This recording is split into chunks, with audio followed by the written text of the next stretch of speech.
Commissioner, good evening. Please introduce yourself for the audience. Good evening to all my wonderful Yonkers residents. John Mueller, Yonkers Police Commissioner. This past week has seen tremendous events in policing all over the country. What are your thoughts on what happened in Minneapolis? I think, like the rest of the country, I was horrified, disgusted, angry, sick, absolutely sick, heartbroken. Yonkers has seen two local protests recently because of the events in Minneapolis, one on Sunday and one yesterday. Please comment on both events. What do you think went right and what do you think went wrong? So it's important to break down both protests. Both of them were very large scale. The first one was on Sunday. That had 1,000 people, which when you have that many people, it does create the possibility or the potential for problems.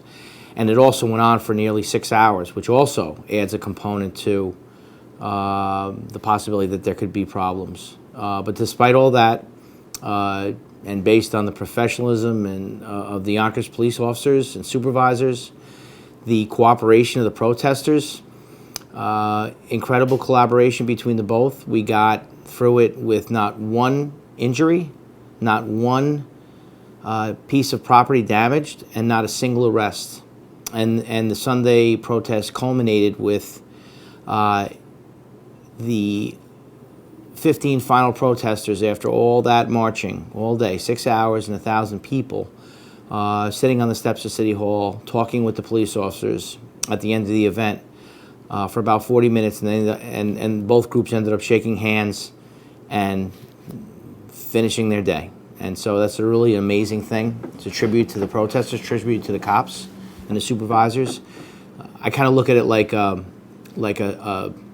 plane when it's receiving terrible turbulence, where there's different times during the flight that it gets shaky and things get knocked around, but you can't think of a softer landing than we had. And again, like I said, all credit goes to the people that were involved. Now, yesterday we had a protest also, both in response to what happened in Minneapolis and a local incident here in Yonkers. Your thoughts? We did. Yesterday was 200 protesters approximately. It started at Getty Square Clock. It went to Yonkers City Hall, and then it went to the front of 104 South Broadway. And once again, this collaborative effort between the protesters, I have to give credit to Prince George and Hector Santiago, who really organized most of it. Also, huge props to Lucria Ortiz, who is our new CEO of the YMCA, who did a tremendous job. Our Community Affairs Division, and the Yonkers Police in general, like, they really understand. They're feeling pain like everybody else. And like, I really believe between the two protests, where, again, much like the first one, the second one, not a single injury, not a single piece of property damage, not a single arrest. And so between those two events, where there is an opportunity for things to really go wrong, it didn't go wrong. And it doesn't happen unless both sides, the police are understanding and working together with the protesters, and the protesters are understanding and working with the police. It's really a great platform to start. I think, I kind of look, and I've learned a lot of lessons this week, so many lessons. And one of the biggest lessons I've learned, I think, is that you have to find common ground. And so the common ground for this was protesters and police alike wanted safety for everyone involved. That we didn't have any bad actors, or at least if we did, the bad actors were drowned out, and we created an environment, we created a vibe together with the community activists and the protesters and the police that just the collaborative effort and the cooperation kind of overshadowed anything that might have gone wrong. Would you have done anything differently? I can't say that I would, only because we had 0 arrests and 0 injuries and 0 property damages. And on top of all those great metrics, we also allowed our public, whether they're from Yonkers or from outside, to vent, express their rage, express their frustration in their own words, and take all the time they needed to do it. I mean, the first one on Sunday was 6 hours, and the second one was 3 hours. So I think this is the whole part of the healing process where it has to come out. You have to let it out. You have to get it out. In many of the cases, our officers who were there to keep everybody safe were engaging in great dialogue with people that were just walking the route. So there's an opportunity here, and I really believe like this was a model and this was an example for the rest of the nation between the police, which look, we know that we are the lightning rod right now based on the murder of George Floyd, and our heart goes out to the George Floyd family. Our heart goes out to people all over the world and country about how bad we feel and how disgusted and appalled and horrified we are. And I think that's the best way to start a conversation, is to say how we feel. And so as a human being, it's so painful. And what we do now is you get the hurt out, and now you start planning on the next step. What are the things? How do we heal? How do we move forward? You're the police commissioner. You're the head of the Yonkers Police Department as an agency. How have these protests impacted the Yonkers Police? And are they going to result in any changes for the Yonkers Police? That's a great question. Yes, and yes. It has impacted the Yonkers Police, the Minneapolis incident. And yes, there will be changes.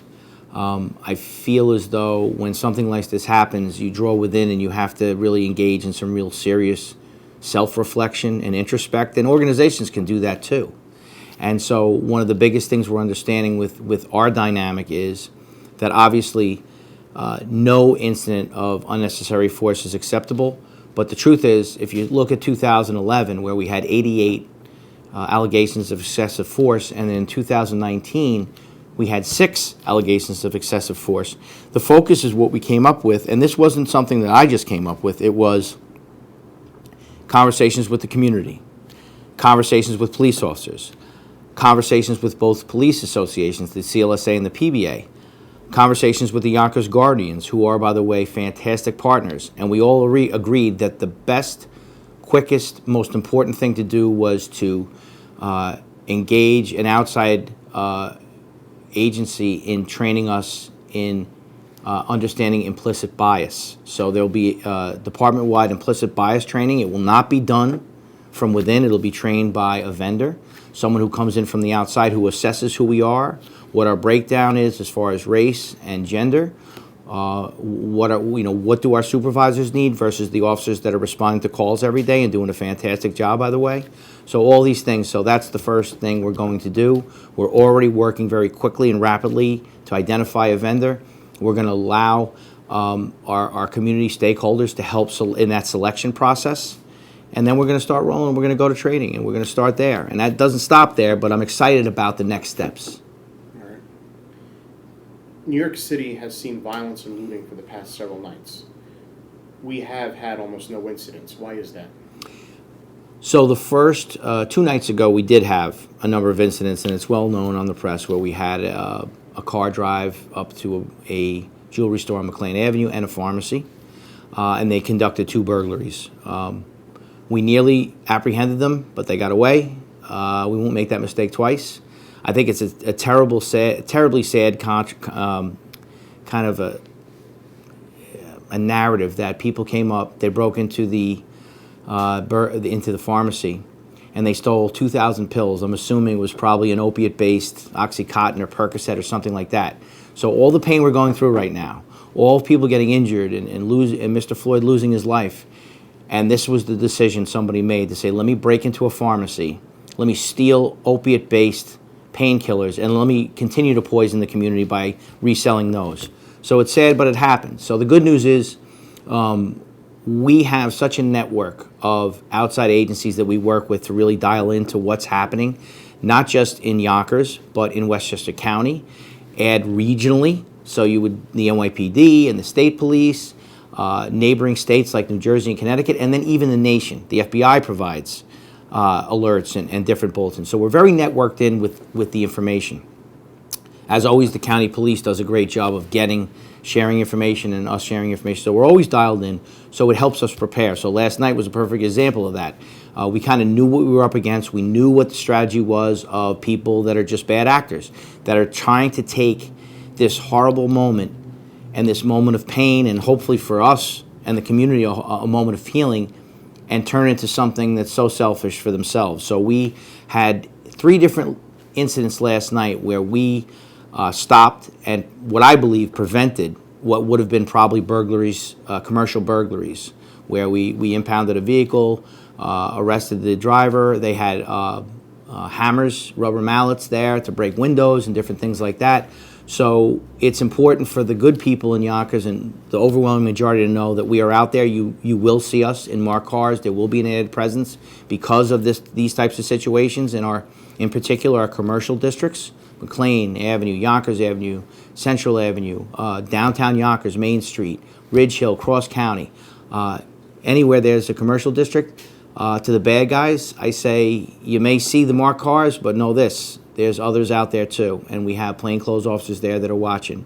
And we are not going to allow Yonkers to succumb to anything like that. You know, we have a responsibility, and we are prepared. We're dialed in. We're ready to go. We're going to make sure that we keep those incidents as far as to zero as we possibly can. Do you have a message for our community and our local community activists and stakeholders?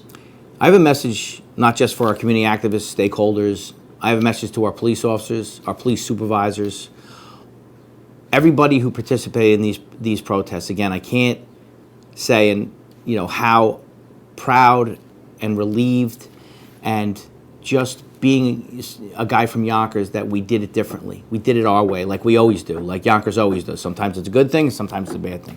In this time frame, in one of the most painful episodes in the entire history of the United States, it doesn't get worse than this. We got together, the Yonkers police, supervisors, community affairs, guys on patrol, girls on patrol, uniform, captains. The entire body of the Yonkers police went out there and walked with our protesters, maybe from Yonkers, maybe not. And we got together, we set up plans, we worked together, we organized, and that's why you had 2 protests with 1,200 people combined, almost 10 hours combined, and not a single arrest, an injury, or property damage. That's so important for people to know. The community actives should be super proud. The cops should be super proud. The supervisors, the leadership from Mayor Spano, the council, absolutely should be super proud, because what we did over the last few days, and I want to keep the momentum going, but what we did the last few days is something that can be a model for the rest of the nation about how people are allowed to vent, they're allowed to show rage and pain and agony like they did in a peaceful way, where we are allowing people to vent, and they are entitled to as American citizens, and at the same time, we didn't have chaos. Really great stuff.